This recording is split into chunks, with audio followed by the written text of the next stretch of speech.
Hey, howdy, hello, and welcome to the show. 'Twas the Monday before Christmas, and Smirk looks through Ungooden Games.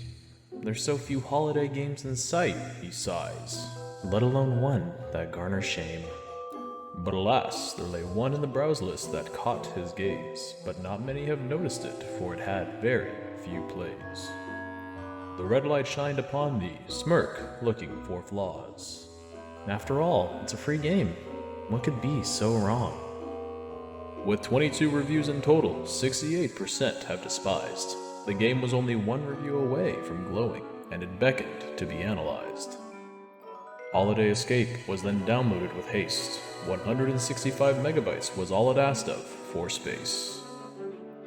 Released in August of 18 by Kit Gardner and friends, this game is of a story of a snowman who ran with no end.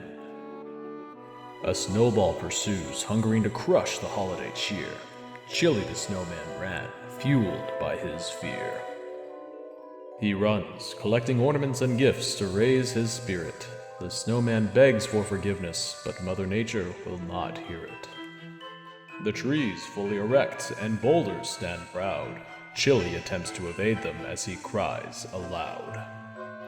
The end is only reached when Chilly is crushed, but to his dismay, his relief was ignored, and back to the living, Chilly was rushed. He dreams of the holiday's end, for that is the only thing that will make this right. Now he curses the holidays, and vituperates what once was a good night. There's something in the air that just makes me want to do stupid holiday-related shit. Maybe it's whatever they put in the water bowl under the tree. Well, now that we've covered the foundation, because I really did in that dumb little spiel, let's talk about what I enjoyed about this game.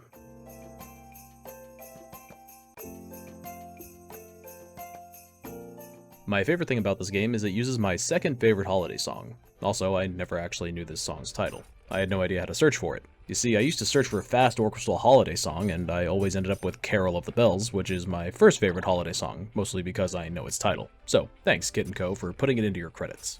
Alright, that's about it for this section, so let's move on to the things that I liked a little less.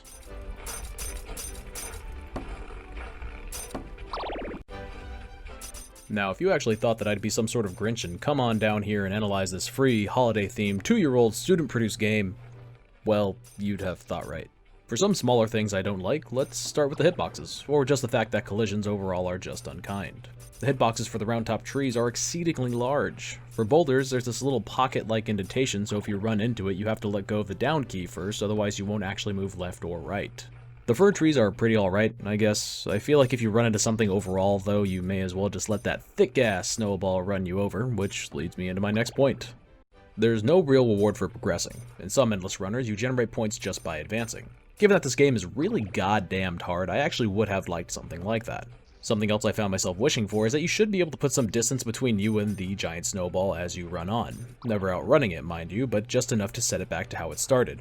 In this game, you never get to make up the distance you lost because you clipped that one really wacky tree hitbox. In addition, it's possible for you to play for a little while and pick up very few points by picking up ornaments and presents just because of bad luck, or you just pay too much attention to avoiding the obstacles. Another thing that I dislike is that it restarts the song upon death. In this game, where surviving probably spans 10 seconds if you're on a hot run, you only get to experience a small fragment of the song.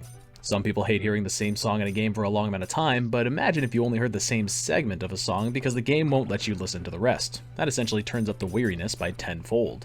I'm glad to see that the team paid for the license to use the song legally since the DMCA has a huge dong that gets swung around on the internet, but I'm starting to think they should get a discount since their player base is experiencing less than 75% of the song. Now, for my next point, it might be because I don't play many endless runners, but the ones I have played, you usually can see where you're going because they're coming from the top of the screen, towards the character, and typically yourself, the player.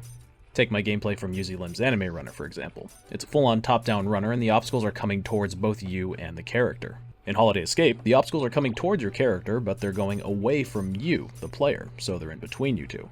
Because of this, the window for correcting yourself is really small. You have less than a second to step aside before your snowball-busting collision.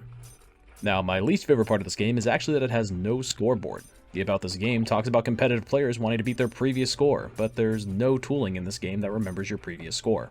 When you restart your run, your previous score is erased, so if you want to compete with yourself or your friends, you better write it down on the backside of your leftover gift wrapping paper because the game really doesn't make any effort to help you with that. Not that it matters to anybody, not even more so myself, but my highest score was 4,300 and I got that mostly by pure accident since the most effective way for me to play was to bob back and forth and pray I didn't hit anything head on.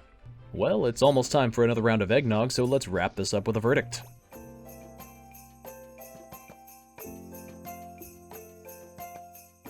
To highlight this game's strengths, the game answered my age-old question of what the hell that one holiday song that I liked so much was. To recap this game's weaknesses, the collisions and hitboxes rob me of my holiday cheer. Progression isn't rewarded in almost any capacity. I mean, I guess if you think about it, just being alive doesn't normally net you anything positive either, but sheesh, it's the holidays. The song Restarting on Death has made me like my second favorite holiday song a lot less. Experiencing 10 seconds of it at a time has really opened my ears so I could close my heart. The unkind camera angle makes me want to give out only coal for the rest of my life. The lack of high score tracking doesn't bring out the drunken holiday competitive spirit in me, my friends, or my family. It pains me to have a pinch of the Grinch in me, but I do not recommend Holiday Escape. I mean, it's a free game dollar-wise, but games of any price, of any size, are investments of time, and that time needs to be mostly enjoyable, which I just didn't find here. Feel free to try it yourself and make your own conclusions, and if you happen to get some semblance of information from me, I'll tell you time after time to develop your own educated opinion and look at mine as some sort of broken-ass sign on the way down the road. And now it's about that time to bring this video to a close. If you like what I did here, consider supporting the channel by liking the video or sharing the video to someone who may like it. I invite anybody to follow the curator group or any of the linked social medias in the description. I may not look like I use them now, but trust me, I be using. Somehow. I welcome any comments about this game, the review itself, or any suggestions you may have. Lastly, subscribe if you couldn't shirk the smirk, and maybe I'll see you next week. I hope all you out there have a happy holiday, and if you don't celebrate anything, I hope your days are what you hope they'll be.